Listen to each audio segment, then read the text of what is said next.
treatment room poses similar hazards as compared to the exam room. In addition, many treatment areas contain wet tables which are commonly used for various treatments and dental procedures. When working around a wet table, extreme caution should be exercised when using electric clippers and other electric equipment to prevent a severe electrical shock. The wet table is the location for dental cleanings in most hospitals. Ultrasonic cleaning of teeth has the potential for causing serious illness. Tartar and buildup of calculus are excellent reservoirs for bacteria.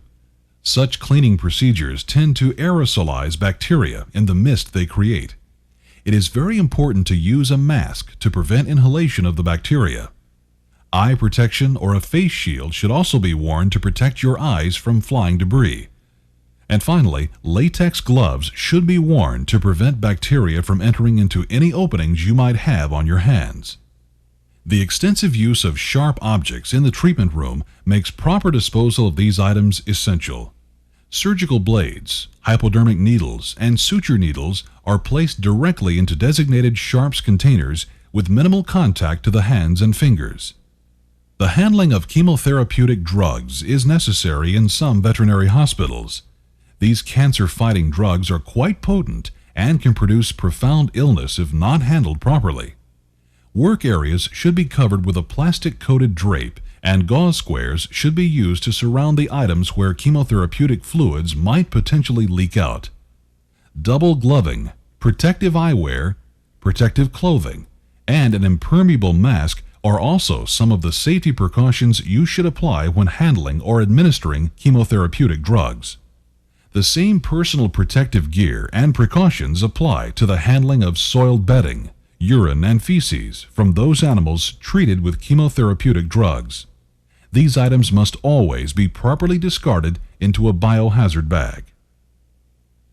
Surgical suites have many of the same hazards found in the treatment room. The use of sharp surgical instrumentation creates a unique hazard. Injuries are most likely to occur not during the surgical procedure, but during the cleanup process. A hidden scalpel or suture needle makes for a painful and sometimes severe laceration or puncture wound if you're not extremely careful. The use of anesthetic gases in surgery are not dangerous if they are properly administered and subsequently vented from the room. The inadvertent breathing of anesthetic gases may produce serious chronic illness if this occurs on a regular basis. Such escaping gases usually result from faulty equipment, improperly cuffed endotracheal tubes, or the absence of a properly functioning scavenger system. If you smell anesthetic gas near the anesthetic equipment and are not able to isolate and correct the leak, notify your supervisor immediately.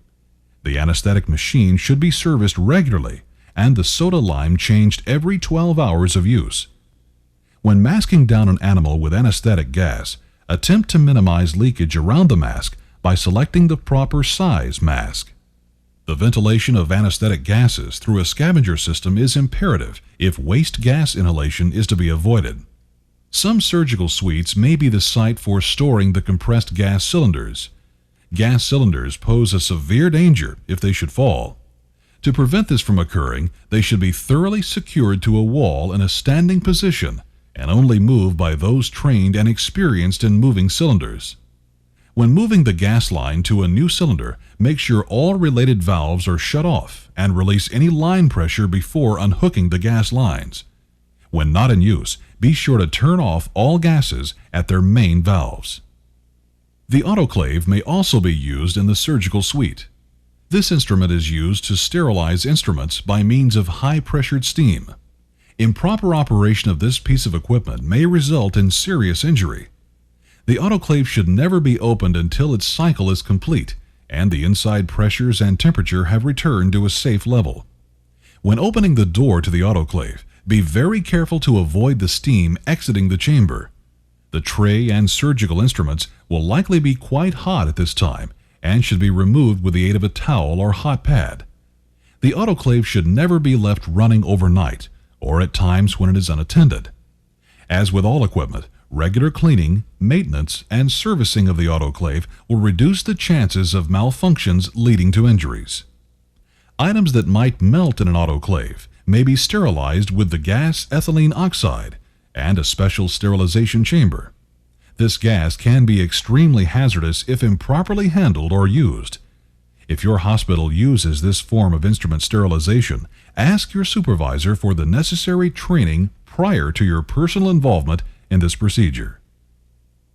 The next room that we will focus our safety prevention emphasis is the radiology room. X-rays are invisible rays that pass through an animal and subsequently expose a piece of radiographic film.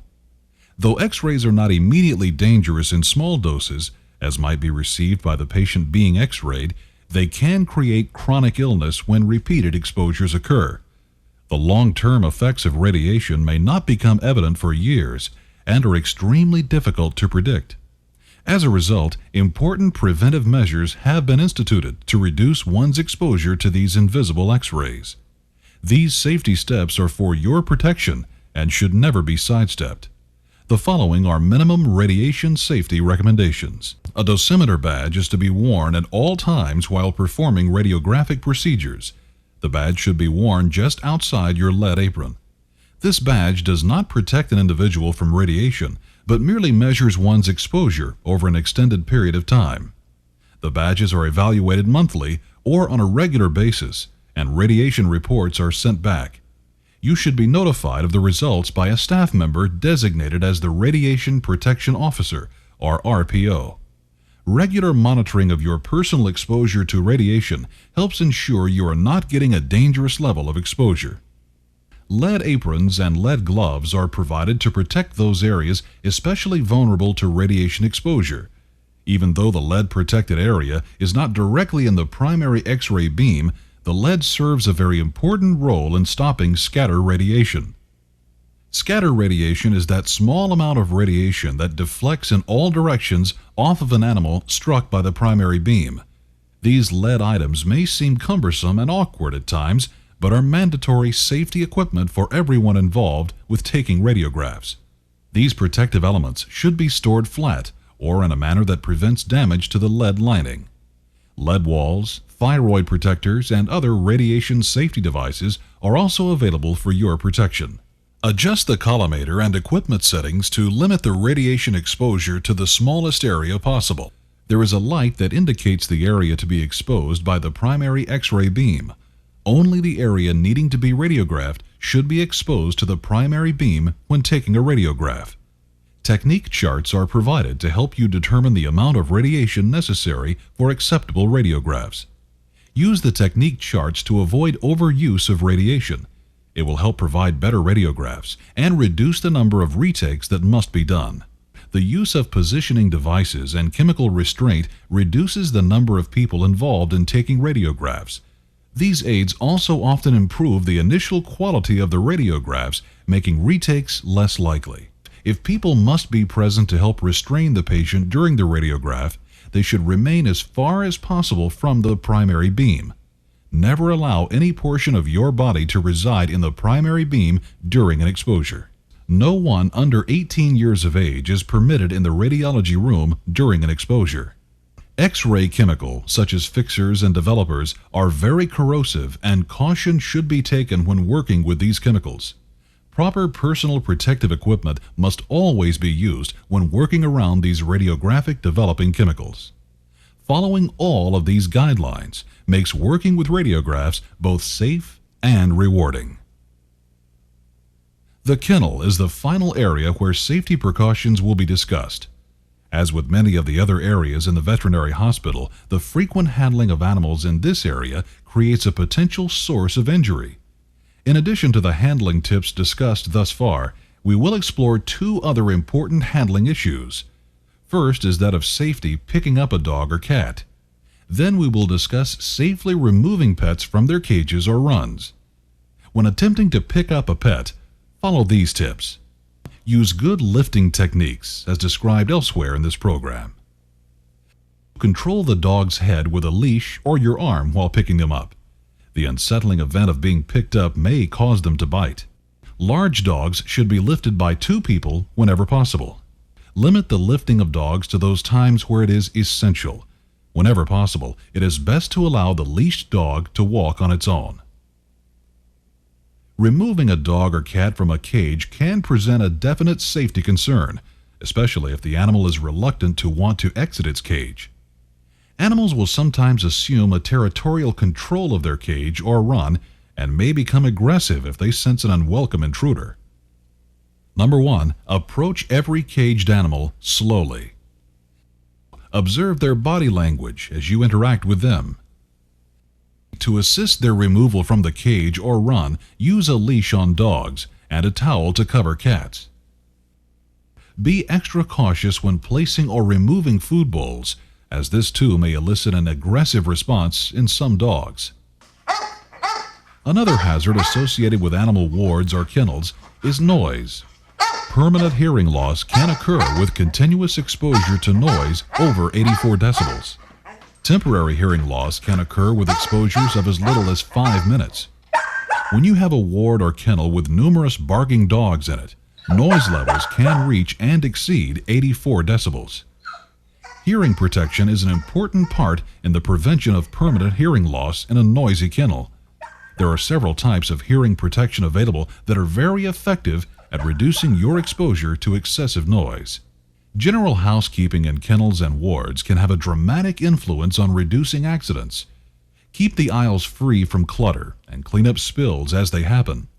Be sure to close cage doors, even if there are no animals in the cages.